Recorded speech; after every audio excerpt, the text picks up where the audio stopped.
to the Teen Life Podcast, where we believe that teenagers are not a problem to be solved, but we are here to help you equip teenagers to the power of connection. My name is Chris Robey, and over across from me is Karlie Duke. Hello, hello. Good to see everyone today, and to talk through some more ways we can be better help for teenagers. And today what we want to do is start with a really light and easy concept of consent.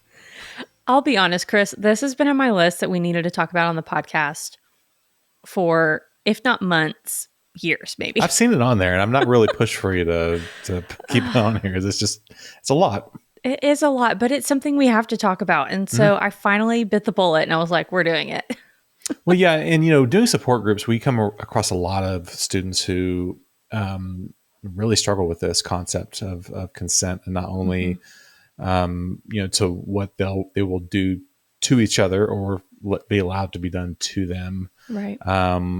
We talk a lot about boundaries in our groups and about establishing healthy boundaries. And this is a conversation around that, obviously, about what is important to you and your body, and being able to say no or to put yourself in situations where you're not taken advantage of. But consent is huge. And I think with everything infiltrating our lives from all different directions all the time, oftentimes teenagers don't think they actually have a say.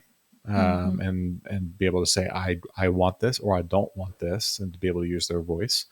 And that's where this topic of consent is really, really important. Right. And the reality is healthy relationships have to have communication, honesty, and respect. And that's where consent comes in. Like, we have to be talking to our teenagers about this.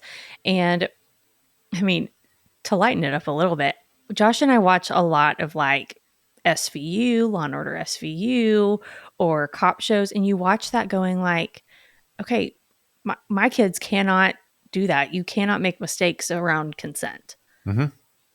Mostly I don't know, every now and then there's an episode about teenagers who are like, well, I thought she consented, or she was drunk. And I just don't want to play with that. And so I just think it's so important to have conversations with teens. And obviously those are extreme examples, but explaining, okay, what is consent, and making sure that they know. So to start off, consent is a clear, enthusiastic yes.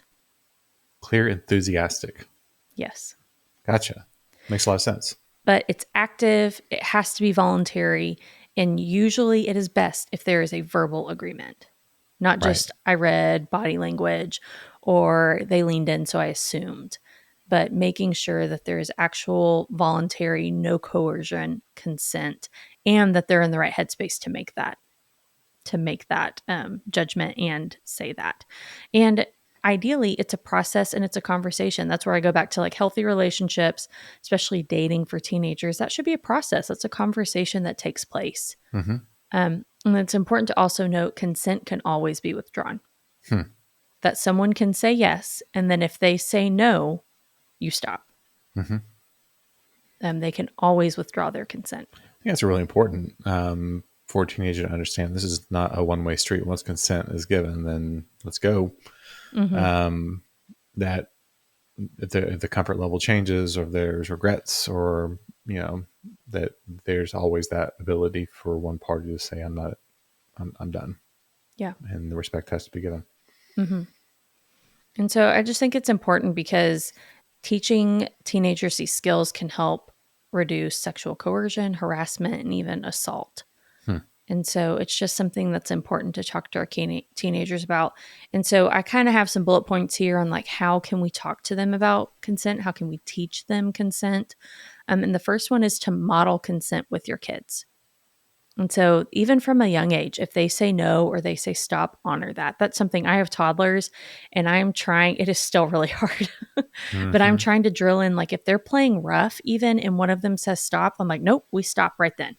We don't keep going. That we have to honor if someone says stop or no, that is an immediate, I stop what I'm doing and I let go. And even if it's something silly like tickling, if you're tickling your kid or your teenager and playing, and they say stop, and model hey, I'm going to let you give consent on that or not. It could even look something like asking them before you post a picture of them on social media or Mm-hmm. before you tell a friend a story. It could also look like not forcing them to hug relatives if that makes them uncomfortable. I feel like that's a lot. Like when you go to Thanksgiving or holidays, it's like, all right, give everyone a hug. And if a teenager's like, I don't really want to do that, then that's okay. You shouldn't have to force them to do something that they're not comfortable with.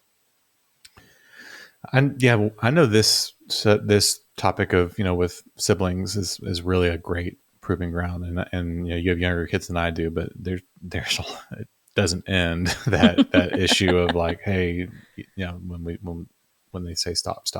But as they get older, there's a lot of opportunity to, if they don't stop, to be able to take them aside and say, hey, listen, like, understand, we're dealing with your sibling here, but imagine, a peer right now, or, in any kind of situation where someone says stop, or I don't want to do that, understanding the importance of that carrying over to those situations and those opportunities for you to be able to show and give that consent.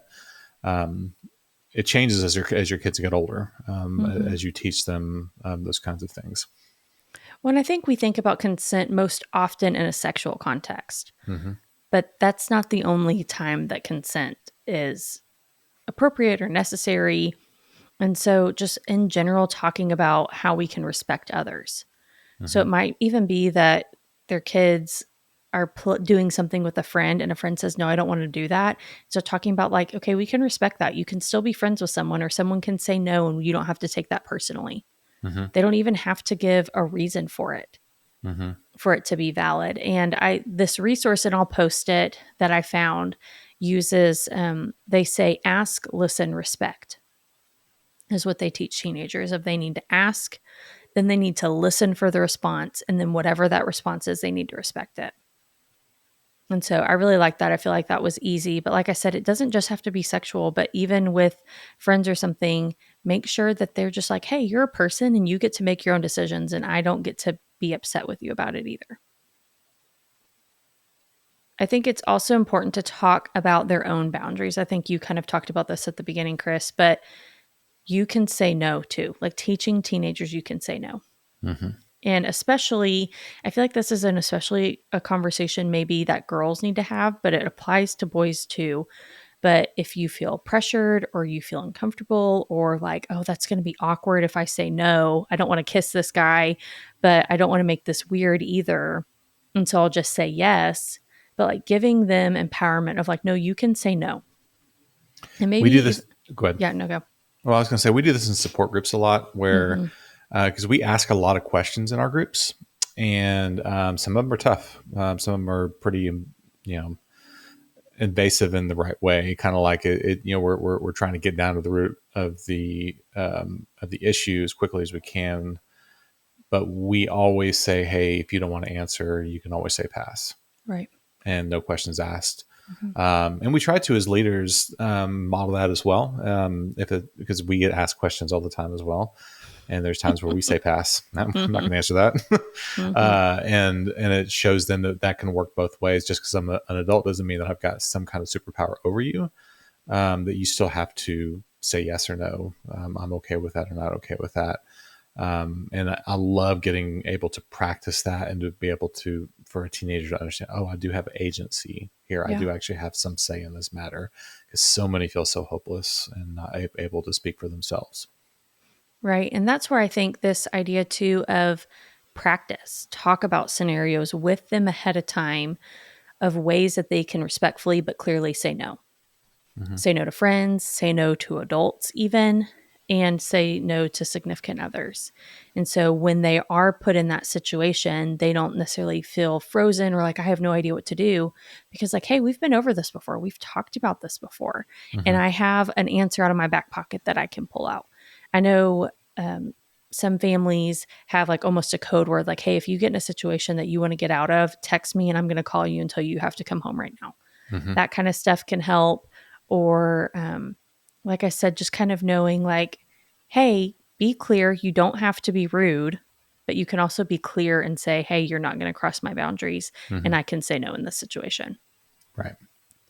And then finally, it's important to have a conversation about consent in dating, especially if you have a teenager who's dating or who is talking. And I don't know all the terms right now with teenagers, but it doesn't Mm-hmm. have to be even like an official dating, but it's a great time to explain the importance of asking permission to touch or kiss someone. And so make sure you're having that conversation. Some things to ask maybe your teenager to start this conversation are, how do you know when someone gives their consent? Mm-hmm. And ask them that. And then how can you tell if the other person is ready for that, for whatever that next step is? And then once again, explaining this, only yes means yes. Just because someone doesn't say no, that doesn't mean that they're giving their consent. Mm-hmm. And so going back to like, what is consent, and making sure that they are having a conversation. That's something my parents like drilled into me when I was dating, that when it came to like sexual boundaries, that's a conversation you have ahead of time and early on, so that you're not surprised and put in a situation where you don't want to or where you feel forced. Because there can be some really extreme consequences if they make an unfair assumption about consent and go too far. For the trend, Chris, maybe let's lighten it up a little bit Yeah. and let's talk about sports betting. Yeah, this is kind of a sportsy time of year, just from the championship standpoint. Just got done with Super Bowl and March Madness coming up. Um, lots to talk about with the sports betting. I feel like this topic has accelerated really quickly. Yeah. Like sports gambling kind of came out of the shadows real fast Mm-hmm. in the last 5 to 7 years, and all of a sudden it's pretty ubiquitous. I mean, you see it everywhere. Mm-hmm. It really is. And so, just to lay a foundation, gambling is any game or activity in which someone risks money or something else of value in hopes of winning more money. It's a good definition. Thank you. Now, the legal age for gambling ranges from 18 to 21, depending on the state. But I saw a stat from the National Council on Problem Gambling that between 60% and 80% of high school students report having gambled for money in the last year. Hmm. That's a lot. That's a lot. And then it said 4 to 6% of high schoolers are considered addicted to gambling, which I know is a low percentage. But what I also saw, and I don't have like the stat on this necessarily, but that the proportion of resources for gambling compared to something like drugs or alcohol is way off, though. Hmm. Like it's a lower percentage, but there were even fewer resources for that. That it's just not something that's talked about like maybe a drug addiction is talked Hmm. about. Mm-hmm. And so it's something to be aware of. But about 5% of young people between 11 and 17 meet at least one of the criteria for gambling problem. And so some of the criteria that they listed were the rush when gambling, that they like that rush Mm-hmm. and maybe even chase that high. Maybe they're writing IOUs to stay in the game, Hmm. or wanting to win the big ones so much that they keep playing even when they're losing a lot. And so this is just something, as I was reading it, I was like, yeah, I can see how teenagers get into that and can quickly go down this road to addiction. And before we even press record, Chris, you even said like the dangers of starting that young. Well, because adolescence is risk taking, right? I mean, there's Mm-hmm. a lot of risk taking that happens. It's the time where you can do that because you have less to lose, just in general. Being younger and maybe not, perceptually you have less to lose. You don't understand as much about the dangers of life and the things that can go wrong. Nor do you have much money to lose in many Right. cases, and so it's an early age to be doing something that is highly addictive, where some things could maybe go poorly, but maybe more so that you are getting a taste of what that feels like, and Mm-hmm. developing, really risky behaviors early that might not have a lot of problems early on, but can really develop to be big problems down the road. When I think too, and we'll talk about this here in a second, but online sports betting is what's huge right now. Mm-hmm. And that's where you're seeing it. And I think the danger of not having actual money that you're handing over, Mm-hmm. but it's just digital, sometimes also puts an extra like, well, this isn't real. I'm just playing here. And then you can look around and go, wow, I dug myself a hole. And now I'm in a lot of trouble and have to go tell my parents. And that's not a fun conversation to be having either. And just anecdotally, I know some teenagers who do this a Mm-hmm. lot. And they do more, we'll talk about the differences, but they do the more daily fantasy sports aspect. But even if they're under 18 and it's not legal, they're using their parents' information to create accounts and to Mm-hmm. do this. Mm-hmm. And so it's something that you might say, well, not my kid, or it's not legal. There's no way they can do it. Kids are very, very, what's the word I'm looking for? Resourceful. There it is. Thank you. That took me a second. Mm-hmm. They're very resourceful and can find ways around nearly anything. And so if it's something that they really want to do or that their friends are doing, they'll probably find a way to do it as well. But online sports betting is currently legal in over 30 states. More are on the way. It is not currently legal in Texas, but that is probably going to change It's not. Yeah, soon. it won't be long. But daily fantasy sports are legal in around 40 states, so more. And that's according to the companies that promote the product. But daily fantasy sports, that's where a user chooses athletes and enters a competition that kind of computes a winner based on statistics. So think about like fantasy football, but it's more considered a skill and a game instead of just luck. And so that's why it's illegal. Hmm. And so that's where, if you're especially living in Texas like we are, that's what a lot of the teenagers are playing with is these daily fantasy sports, but it is real money that they can bet. Right. Some sites you might have heard of are Bovada, Prize Picks, FanDuel, DraftKings. And I feel like these companies too, in the last, like you said, the last few years, Chris, like their marketing has way stepped up. Mm-hmm. So like you're gonna see it, especially if you're watching sports. You're gonna see ads for it. If you get on the internet, you're gonna see it. And so our teenagers are kind of being bombarded. But it's important to ask your teenagers questions about this. Ask if they've ever placed a bet on a game or on a fantasy team. Well, and the thing is, a lot of them probably haven't and didn't think anything of it. Mm-hmm. There's a lot of groupthink herd mentality that happens with stuff like this when a bunch Right. of kids get together and say, "Oh, I'll bet you this or bet you that," and before you know it, money's getting thrown down. And I don't know that there's really any kind of moral or ethical or any kind of question that comes into it. It's a game. It's Mm-hmm. fun, right? And if you lose $5, you lose $5. You're all good. But I know there's been times where one of my kiddos put money down and didn't think about it and lost a decent amount of money just on a bet. Like having to kind of think through the implications of that. And that was not really that smart of a thing to do.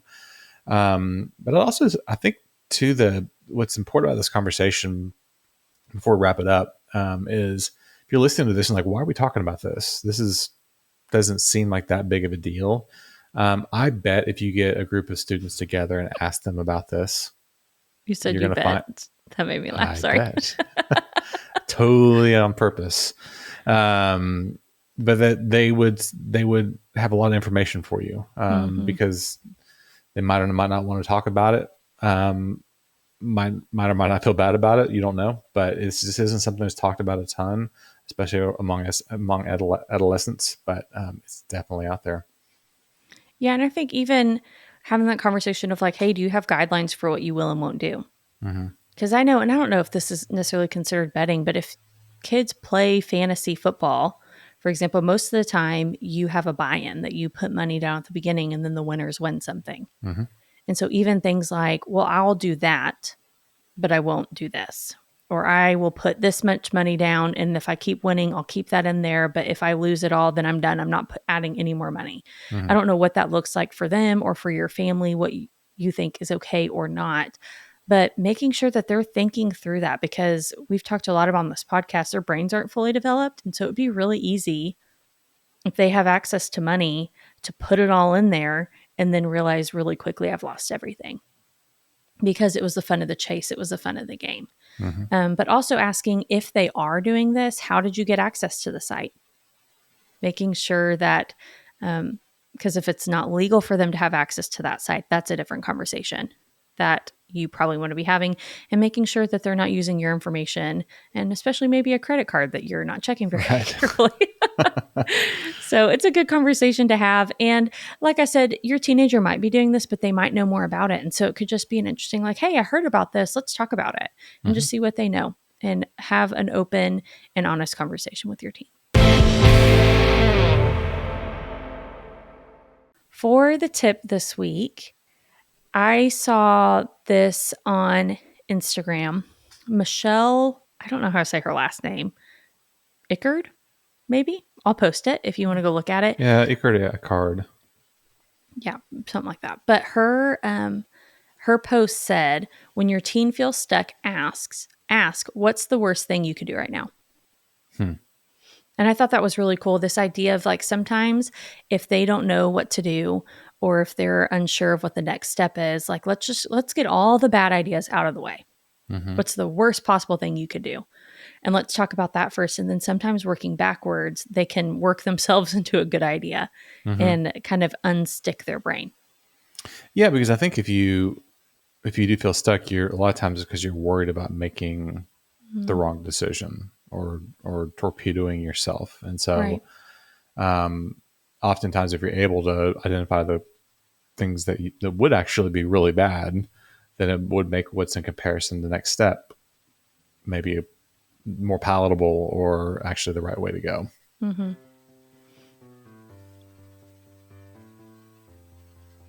That's all I have. Are you taking us out, or? Yeah, I didn't know that's where we're ending. Sorry. Yeah. With that, that's a wrap of the Teen Life podcast for this week. We're so grateful that you joined us. If you enjoyed this week, we encourage you to subscribe to make sure that you get the newest episode every Tuesday in your podcast player, to follow us on social media, to text this episode to a friend, especially someone who hasn't heard much about online gambling or any of these things. This is a great way to share this information. Review us on your favorite podcast app to make sure that people hear more about us. And we will see you next week.